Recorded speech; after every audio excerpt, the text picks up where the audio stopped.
those who did not respond, and perhaps we may discuss it with the members of the committee for us to either ask for a show cause or issue a warrant of arrest for not responding to the subpoena of the Senate.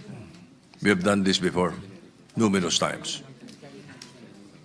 Yes, Mr. President, everybody is present. Lahat ng nakatanggap ng subpoena except former Congressman Saldico.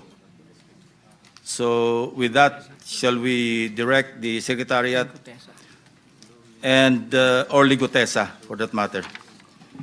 So i-direct na lang natin yung...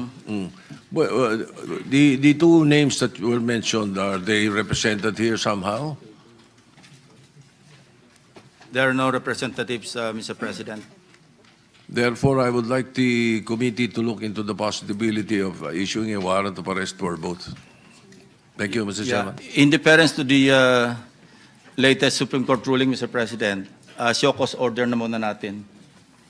And if not satisfactory, saka natin i-cite for contempt and eventually mag-issue ng warrant of arrest. Yes, that was the reason I was asking if there was a possibility of a representative from any of the two.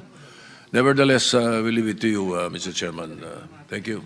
Thank you, Mr. President. The Secretariat is directed to issue show cause orders to Congressman Elizalde Co and Orly Gutesa.